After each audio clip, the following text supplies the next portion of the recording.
Most writers don't actually know who they're writing for. They think they do, but they don't. And that's why most stories flop before they even have a chance. I want to change that. Because, honestly, I want to see you succeed as a writer. I believe anyone can write well, not just some chosen few. The difference isn't talent. It's having the right scaffolding to turn vision into reality.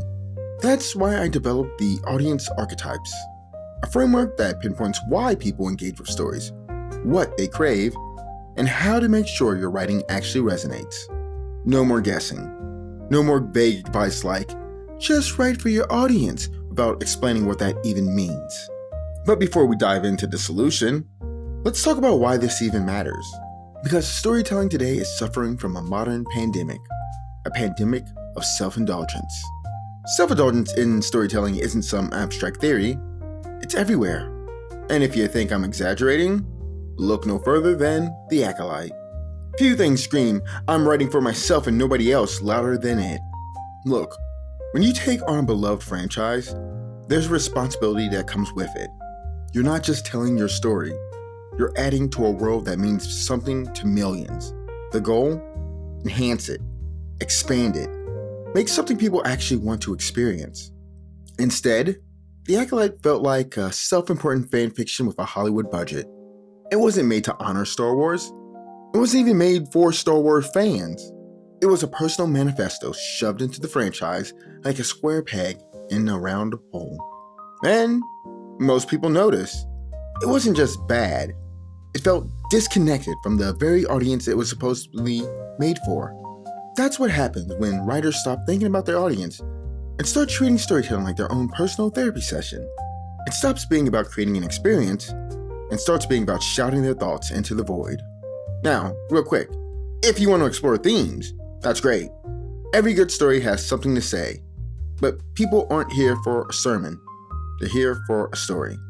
That's the problem with the last decade or so of Hollywood storytelling. The message comes first. The story is an afterthought. It's the same problem that plagued bad Christian movies for years. They weren't trying to make great films. They were trying to preach. The movie itself, just a vehicle for a lesson. Hollywood's been doing the same thing, just with a different ideology. When they say they are writing for a modern audience, what they often mean is, we don't actually care if you're entertained. Just sit down and absorb the message. And when a message stops being engaging, it doesn't matter how important the message is. Nobody's listening. Oh, and before I go on, there's this final level of self-indulgence I must tackle. The kind where a creator gets so successful, so insulated, that they start thinking criticism doesn't apply to them anymore. Enter Hideo Kojima, a guy who, despite being a brilliant game designer in his prime, became infamous for endless budget overruns, delays, and prioritizing his own personal interest over actual game development. People paint him as a victim in his fallout with Konami, but let's be real. He was a high-paid executive who kept blowing through budget with no end in sight. He was wasting millions on celebrity voice actors, dragging Metal Gear 5 out for years with no real plan, and Konami had every reason to cut him loose. And what did he do afterwards? He doubled down. Death Stranding wasn't about pushing gaming forward. It was about pushing himself forward. He secured millions in funding, not for a groundbreaking game, but to scan celebrities into a glorified walking simulator. And when people criticized it, his response was basically, you just don't get it. As if the problem was with the audience, not the game. That's the end result of unchecked self-indulgence. A creator who stops listening, stops refining, and thinks that anything they make is automatically genius. When a creator starts treating storytelling like a personal playground instead of an experience to be shared, everything suffers. Characters stop being engaging. They turn into mouthpieces for the creator's thoughts. Plots stop being compelling. They become an excuse for whatever idea the writer wants to ramble about. Pacing slows to a crawl. Because the creator is more interested in indulging themselves than keeping you invested. And the worst part? Many of them think this is fine. They justify it. They say, well, it's my vision. It's art. If you don't like it, you just don't get it. But here's the thing. Storytelling is communication. And communication isn't just about talking. It's about being understood. If your story is so wrapped up in itself that the audience is left disconnected, alienated, or outright bored, you didn't make a good story. You just made noise. So, how do we fix this? How do you write a story that connects instead of isolates? One that engages, not alienates. Well, first, what writers need is a bit of balance. Despite everything I've said, I'm not actually against writing for oneself. I write for myself first and foremost. When I started coming up with the Grandmaster of Theft over a decade ago, Phantom Thieves and such weren't all that popular, but they appealed to me, so I ran with it. But in working on it, I learned how important it is to care about others. I write for myself, and I write for the target audience at the same time. Now, I know it might seem confusing to hear that you must write for an audience and write for yourself, as they seem to be conflicting ideologies. If you want to pull off both, here's what you need to do. Approach it in phases. Phase 1. Create for yourself. Create what excites you. Create what you would read, watch, or play. Follow your instincts. Trust your tastes. And don't censor yourself in the first draft. All those who I mentioned before, they weren't wrong for that. The story starts with you. It just shouldn't end with you. Which brings us to phase 2. Refine for the audience. The Secrets of Story put it best with why it made the laws for writing for strangers. Satisfying oneself is easy, since you already know how to identify with yourself. For instance, this chick here, Cassidy Kane, my creation, I love this chick. She's one of my favorite creations. But that means nothing to you if you haven't seen my work, which is why I have to work hard to make her as compelling to others. Now, Cassidy as a protagonist isn't for everybody. She's a manipulative individual, for instance. That's where the whole target audience part comes in. I need to consider what sort of way she and her story are meant to resonate, and with who does it resonate. Which brings me to why I created the Audience Archetypes. Just saying, write for your audience is like telling someone to cook what people want to eat. Okay, but what do people want to eat? A chef doesn't just make food for some vague audience. They know if they're cooking for fine dining, fast food, or home-cooked comfort meals. They know if their customers crave rich flavors, subtle textures, or something quick and convenient. Writing is the same way. You don't just write for an audience. You understand who they are, why they're drawn to stories, and what kind of experiences they're looking for. So, if you really want to connect with readers, you need to go deeper. You need to understand why different people engage with stories the way they do.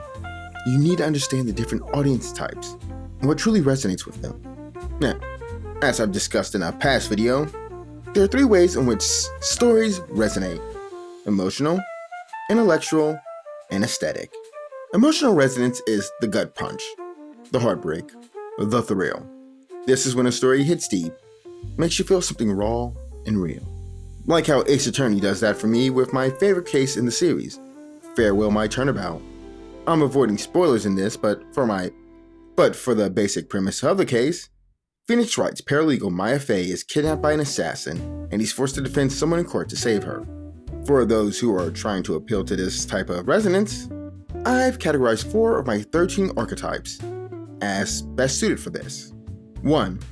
Emotional explorers. Audience members who are drawn to stories that hit the heartstrings, whether that's through catharsis, nostalgia, or deeply personal journeys. 2. Relationship devotees. The sort who prioritize character bonds, whether romantic, platonic, or familial. They want to feel the tension, connection, and development between people. 3. Underdog champions. Those who are hooked on triumph over struggle. They love rooting for characters who start from the bottom and fight their way to victory. And 4. Dreamers. The types who want uplifting, idealistic, and heartwarming narratives. They're drawn to stories filled with hope, kindness, and inspiration. Basically, if you want to make people feel something deeply, it falls into this cluster, the connection-driven audience. And honestly, one of these 4 are always going to be the gateway into the other forms of resonance, as it gets difficult to get invested in the rest without these. This is why those who just bring up all kinds of ideas that a story represents are missing the point, as what they're saying about deals with intellectual resonance. Intellectual resonance is what makes a story stick in the head and refuse to leave. It's the kind of storytelling that doesn't just make you feel, it makes you think. It challenges you, forces you to question things, and sometimes it rewires how you see the world. That's why Tales of Crestoria still lingers in my brain. It didn't just entertain me, it hit something deep. Take Kanata and Vicious, two worldviews clashing like a head-on collision. Kanata, he killed his father in a moment of rage and defense of another. But the world doesn't care about context. It slapped a label on him, murderer, and he just accepts it. Guilt-ridden, he thinks he deserves to be erased. To him, morality is whatever the majority decides. Vicious, he's not having it. He doesn't care about the crime. He cares about what Kanata is going to do about it. His philosophy? The world is too small for everyone to get what they want. If you don't fight for your own survival, you get crushed. And he proves the point by trying to kill Kanata himself, just to force him to stop throwing his life away for people who don't even know him. That's not just conflict. That's a story forcing its characters, and you, to confront some real stuff. Do you let the world define you? Or do you take control? Do you play by its rules? Or do you fight on your own? That's intellectual resonance.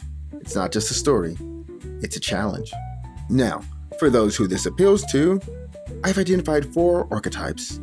1. Intellectual analysts. Those who want stories with layers. They love deep themes, complex moral dilemmas, and narratives that challenge traditional thinking. 2. Mystery solvers. The audience members who are obsessed with puzzles, twists, and clever storytelling. They want to piece together clues and be rewarded for their attention to detail. 3. Metaphysical explorers.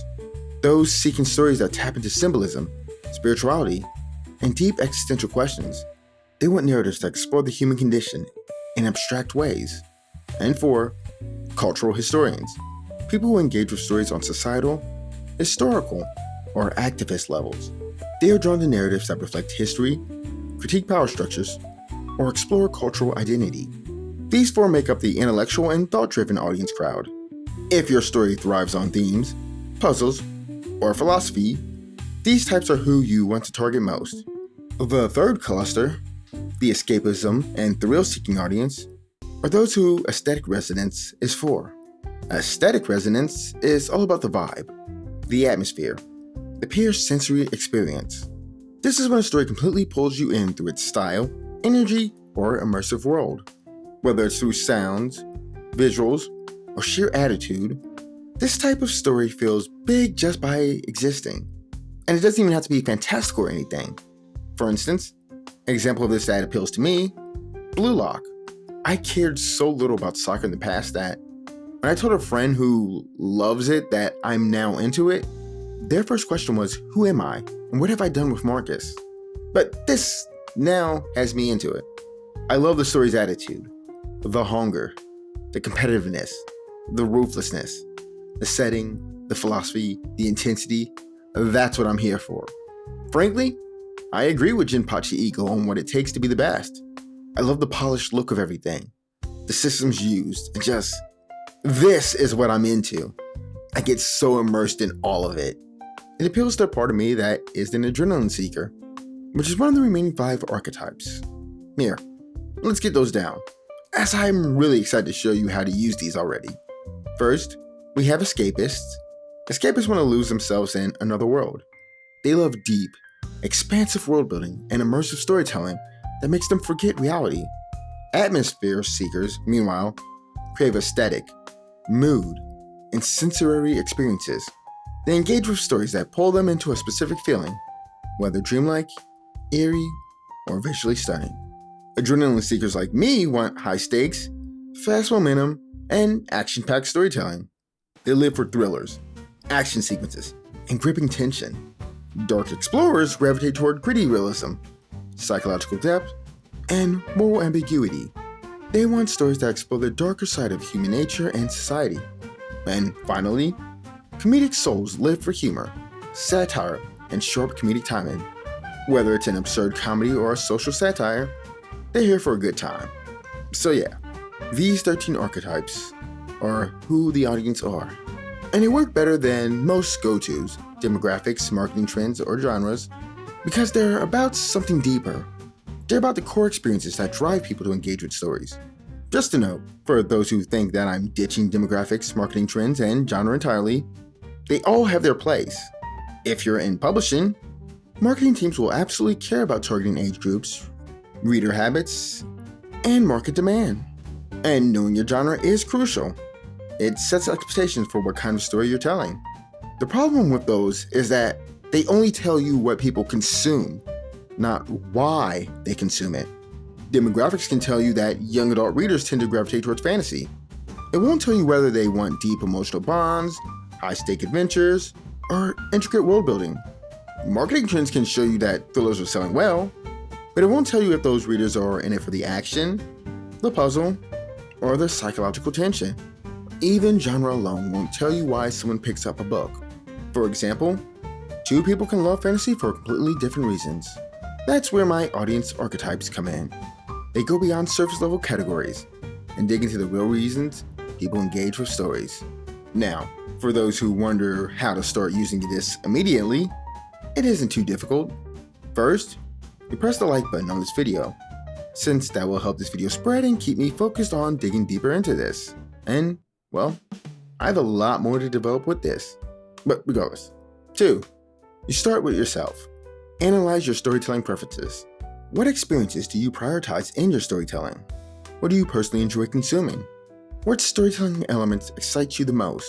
For instance, when going over a lot of the work I enjoy, the core archetype I found is that I'm a mystery solver. Even with stuff that isn't necessarily mystery-oriented, such as more action-related things, I enjoy the puzzle-solving approach. Good example? I get incredibly invested in fight scenes that focus more on the tactics and mentality of each party. And it's also why I enjoy harder magic systems. It's all about the mental game behind things for me. It isn't the only thing that is a part of me though. Like said, I'm an adrenaline seeker, as can be reflected in some of my tastes, such as the game I'm playing right now. And I'm definitely something of a dark explorer. I'm into grit and realism and moral complexity. In fact, I think this all explains why I'm into Blue Lock. It hits my sweet spot so well with tactical mind games, fast-paced intense competition, psychological ruthlessness, and a system that forces growth and adaptation. But that's just me. Now, I want to hear from you. What audience archetype defines how you engage with stories? Which ones best fit your own writing? Drop your thoughts in the comments.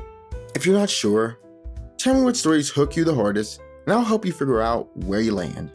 And if you already know, tell me which archetype you're targeting in your own stories. Let's break it down together. Anyway, after that, step 2, review your own work. Writers often reveal their own alignment in what they naturally create. Ask yourself this. 1. What topics do I keep returning to? 2.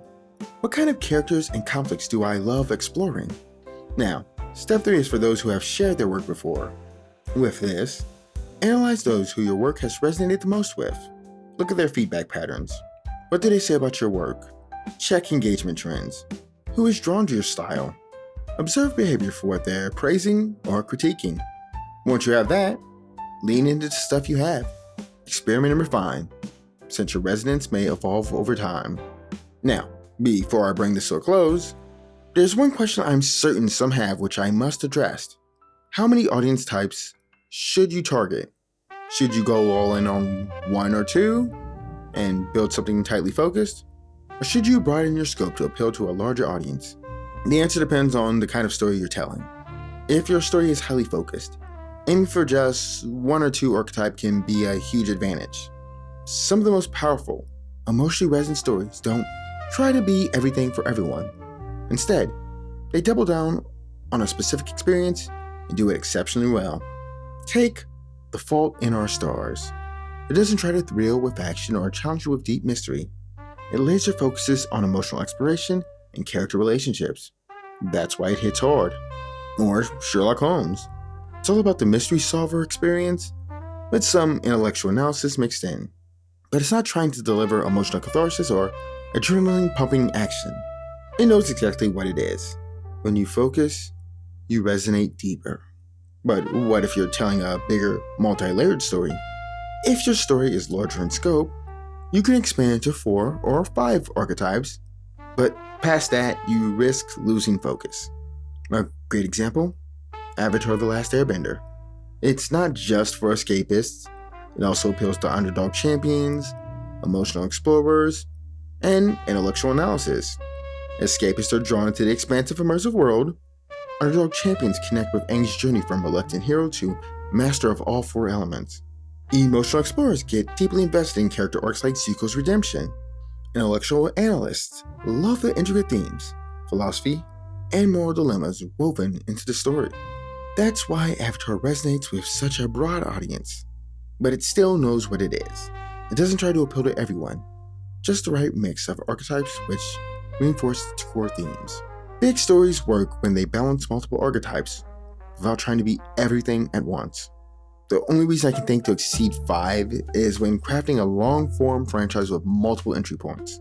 And as a whole, most people shouldn't be that ambitious out the gate. I know many will be, but they shouldn't. Regardless, the sweet spot tends to be 2 to 4 with a clear primary audience in mind. Anyway, there's so much more I can add to this, but this video is already long enough. So, for a deeper dive and expansions, you should visit www.storymark.com. I'm releasing articles daily which further explore this and many other things in so much more depth.